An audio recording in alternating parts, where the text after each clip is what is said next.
And to politics. 2 weeks after Election Day, a disputed congressional contest in Florida was settled this morning when Tea Party member Allen West of Florida said he would not contest the results. West was trailing Democrat Patrick Murphy by fewer than 2,000 votes.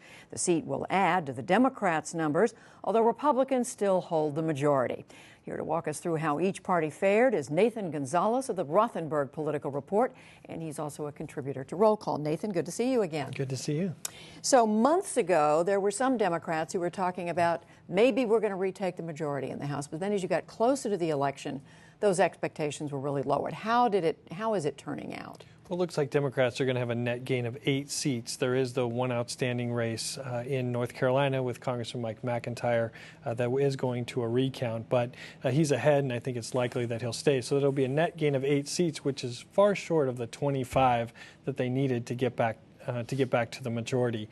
But when you look at some of the closest races, these last 8 or 9 races that were the closest and the latest to be decided, they all broke toward the Democrats. And it really is a difference between an okay night for Democrats gaining seats and almost a disastrous night for Democrats. So how do you explain that? Is there commonality among these last races, these really close ones that were called after the election? I don't think there's one issue among the closest races where you could say it was on Social Security or it was on Medicare. But when you look at our pure toss-up races that we had going into Election Day, a majority of them were in 3 key areas. They were in Illinois, California, and New England, and those are all places where the president did very well. And I think that even though going into Election Day, those were close races, that the undecideds were President Obama voters, and they also broke for the Democratic congressional candidate. So in a way, there was maybe some coattail on the part of the president? In those states where there weren't swing states, there were places where the president did well, and I think Democratic candidates benefited. So as you look at the country overall, Nathan, is there a trend, is there a story to be told about who did a better job, which party or the other did a better job of targeting these races? Well, I think some of it is geographic in that you had Democrats strengthening in Democratic states and Democratic regions such as New England, where there's no House Republicans in New England right now, or going into next year at all. I mean, there's Senator Snowe who's kind of holding down the fort there.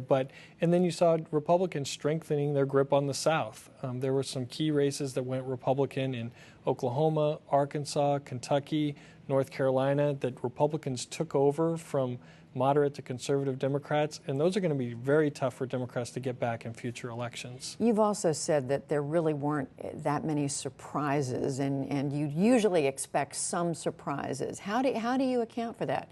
I mean, what explains that? Well, I was surprised that there were no surprises because we saw it in the primaries. We saw members that didn't take the races seriously. They weren't running a good campaign, and I assumed that out of the hundreds of members running, someone was going to be asleep at the wheel. But I think the parties probably did a good job of polling a little bit deeper into districts that we weren't really talking about to try to snuff out any potential surprises before they really bubbled up to be real problems. You mentioned polling. You were telling us earlier that there's a lot of conversation right now about the polling on the part of Republicans in many of these House races. What are people looking at here?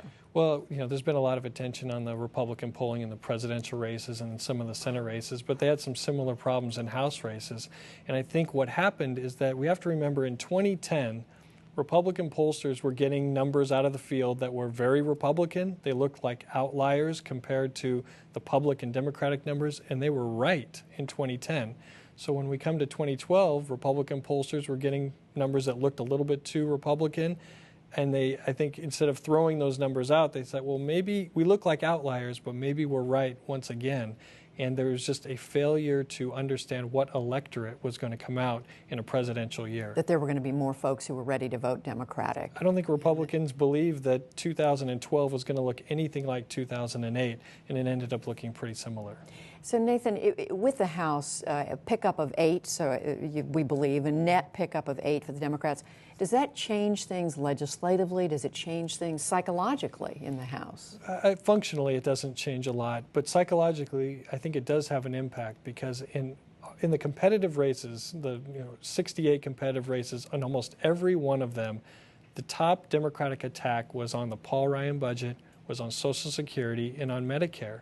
And now what we have is dozens of Republicans who weathered those attacks and they came out on top. And so when they come to a fiscal cliff negotiation, they're saying, why should we compromise when you attacked us on the Paul Ryan budget and we're still standing? Voters voted for us. And so I think it's less likely that we're going to see kind of a grand compromise because both sides are very entrenched. Even with that small pickup of Democrats in the House, and even though the presidential vote was bigger than, I looked it up somewhere, and bigger than the overall House Republican vote. Right. I mean, that's both camps. Well, we'll have an argument, right? And I think when it comes to there's all sorts of discussion on the fiscal cliff, but President Obama and Speaker Boehner are more willing to compromise, but their caucuses and their party are very entrenched, and I don't think we know what's going to happen out of this.